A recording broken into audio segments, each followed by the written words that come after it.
പിന്നെ ഗിറ്റാറുമായിട്ട് ഇടയ്ക്ക് വന്നൊരു ആളുണ്ടല്ലോ, അത് അദ്ദേഹം ആരാണ്? കാരണം ചേച്ചിക്ക് പേടിയായിപ്പോയി.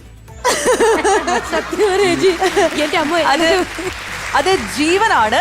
ജീവൻ ബാംഗ്ലൂർ ബേസ്ഡ് ആയിട്ടുള്ള ഒരു കൊറിയോഗ്രാഫർ ആണ്. നമ്മുടെ ഇവിടുത്തെ ഡാൻസ് ടീമിനെ, പ്രത്യേകിച്ച് ബാംഗ്ലൂരിൽ നിന്നുള്ള ഡാൻസേഴ്സ് ഉണ്ട് ഇവിടെ. അപ്പോൾ അവരുടെ കൊറിയോഗ്രാഫിയുടെ ഒക്കെ മേൽനോട്ടമൊക്കെ വഹിച്ച് നമ്മുടെ ഡാൻസ് ടീമിന്റെ പാർട്ടാണ് ജീവൻ. ജീവൻ നന്നായിട്ട് സപ്പോർട്ട് ചെയ്തു അല്ലേ?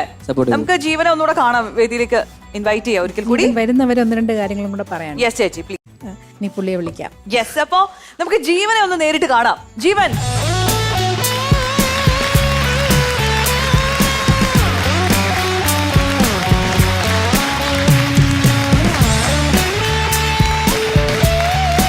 എന്തൊരു എനർജി ആയിരുന്നു എന്റെ ജീവ.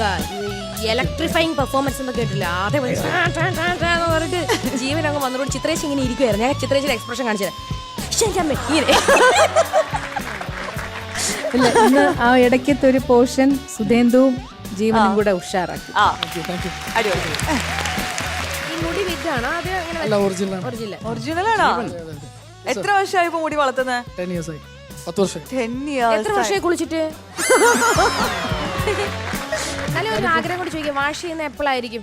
വീക്ക്ലി ട്വൈസ്, 2 പ്രാവശ്യം വാഷ് ചെയ്യും. നോർമൽ. ഇല്ല, ഇതുകൊണ്ടാണല്ലോ നമ്മൾ ഇത്ര ശ്രദ്ധിച്ചത്. അത്രയും വിചാരിച്ചാൽ മതി. ഫ്രീക്കൻ എന്നൊക്കെ പറയുന്ന പോലെ നമ്മൾ ശ്രദ്ധിക്കാനും മുടിയെ പറ്റി സംസാരിക്കാനും ഒക്കെ ഇതാണ് കാരണം. ഓരോരുത്തരുടെ ഇഷ്ടം. ചേച്ചി താങ്ക് യു സോ മച്ച്. അപ്പൊ എന്തായാലും ബാംഗ്ലൂരിൽ നിന്ന് വന്നിട്ടുള്ള കൊറിയോഗ്രാഫർ ആണ്. പക്ഷെ നമ്മുടെ കൊറിയോഗ്രാഫേഴ്സും ഇവിടെ ആരും മോശമല്ല അല്ലേ ശരത് സർ? പ്രത്യേകിച്ച് അഖിലൊക്കെ നിപ്പില് കൊറിയോഗ്രാഫി ചെയ്ത് കളയുന്ന ആളാണ്. അസാധ്യമായിട്ട് നമ്മുടെ പയ്യൻ. ആരിപ്പോ വന്നു കളിച്ചാലും അവരത് മറന്നു പോകുന്ന രീതിയിൽ ചെയ്യുന്ന ആളുകളാണ് നമുക്കുള്ള കുറെ കുട്ടികൾ. നമ്മളിപ്പോ ചെറിയ കോമ്പറ്റീഷൻ വന്നാൽ അത് താങ്ങൂ? ശ്രമിക്കാലോ. കാരണം ഞങ്ങളുടെ ഇടയിൽ ഒരു കിടിലൻ ഡാൻസർ ഉണ്ട്. സൂപ്പർ. പുള്ളിയുടെ ചെറിയ മത്സരം നടത്തിയാൽ അത് വേണമെങ്കിൽ റിസ്ക് എടുക്കാൻ പറ്റുമെങ്കിൽ വന്നാൽ മതി. തീർച്ചയായിട്ടും. കാരണം അത് കരിയർ ബാധിക്കരുത്. അതെ. ഓക്കെ, അങ്ങനെയാണെങ്കിൽ അശ്വതി. Yes, okay. അപ്പൊ നമുക്കൊരു മ്യൂസിക് ഇട്ട് കൊടുക്കാം. ഇവർ തമ്മിലുള്ള ഒരു കോമ്പറ്റീഷൻ ആയിരിക്കും. അഖിലേ നാറ്റിക്കരുത്. ഇനി കൂടുതൽ നാറ്റിക്കല്ലേ? കേരള വേഴ്സസ് ബാംഗ്ലൂർ ആണ്. അപ്പൊ നമ്മള് കേരളം വേഴ്സസ് ബാംഗ്ലൂർ ആണ് നമ്മളിപ്പോൾ കാണാൻ പോകുന്നത്.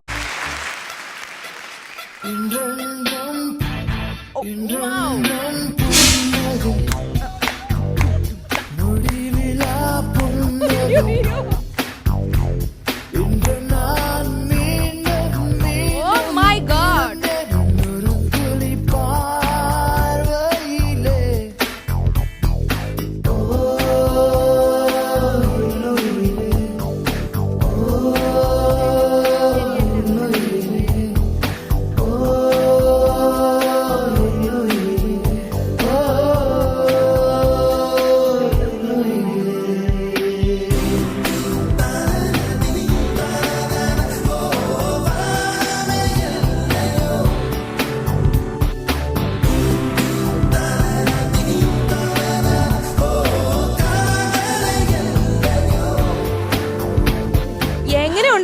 അത് പറ. നമ്മള് ശരിക്കും ഇവിടെ അയ്യോ ചിരിച്ചിരിച്ചത്. പിന്നെ പുള്ളി എന്ന് പറയുന്ന പക്ക പ്രൊഫഷണൽ ഡാൻസർ, അതായത് മറ്റേത്. പക്ഷെ നമ്മൾ അതിനൊപ്പം പിടിച്ചു നിന്നിരുന്നെങ്കിൽ നമ്മൾ പരാജയപ്പെട്ടെ. പക്ഷെ പുള്ളി പോലും കാണാത്ത ടൈപ്പ്, ഇതേപോലെ ലോകത്ത് ആരും കളിക്കുന്ന ടൈപ്പ് ഡാൻസ് നമ്മുടെ അഖിലിന് സ്വന്തം. അതുകൊണ്ട് കേരളം എപ്പോഴും വേറിട്ട പാതയിൽ, അല്ലെങ്കിൽ വ്യത്യസ്തമായ പാതയിലൂടെ കേരളത്തിനെ വെല്ലാൻ ബാംഗ്ലൂരിന് സാധിച്ചില്ല. ഞാനും കേരളനായതുകൊണ്ട് ഞാൻ അഡ്മിറ്റ്. അല്ല പറ, ഇതുപോലത്തെ സ്റ്റെപ്പ് കണ്ടിട്ടുണ്ടോ? അതേ നിങ്ങൾ ഇതുപോലെ? ഒരിക്കലും കണ്ടിട്ടില്ല. ഞാൻ ഒട്ടും പ്രതീക്ഷയില്ല. ഇപ്പൊ പണി കിട്ടുന്നു. അഖിലേ, നമ്മുടെ ആദ്യത്തെ സോങ് വന്നപ്പോ എൻട്രൻറ്റും പുനകി വന്ന സമയത്ത് നമ്മൾ വിചാരിച്ചു നമ്മൾ തോറ്റു തുന്നം പാടി. നിന്റെ നിപ്പൊക്കെ കണ്ടപ്പോ ഞങ്ങൾ വിചാരിച്ചു മാനം പോയിന്ന്. അപ്പോഴാണ് നമ്മളെ രക്ഷിക്കാൻ വേണ്ടി കുരുക്കി തക്കത്ത ജീവൻ.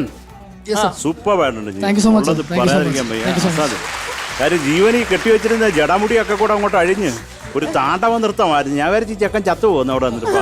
പക്ഷെ നീ കട്ടയ്ക്ക് കേട്ടോ നിന്റെ കുലുക്കി. ജീവൻ കണ്ടതിൽ കുറെ സന്തോഷം. സൂപ്പർ. ഞങ്ങൾക്ക് ഞെട്ടി. ഒരുപാട് സന്തോഷത്തോടെ പെർഫോം ചെയ്യാൻ പറ്റില്ല.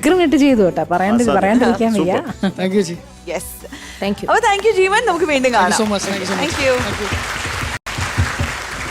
സംഭവം ഇങ്ങനെയൊക്കെ ആണെങ്കിലും ഇപ്പൊ മൊത്തത്തിലൂടെ കുലുങ്ങി നിൽക്കുകയാണെങ്കിലും ബസർ പോയിന്റ്സ് കിട്ടി.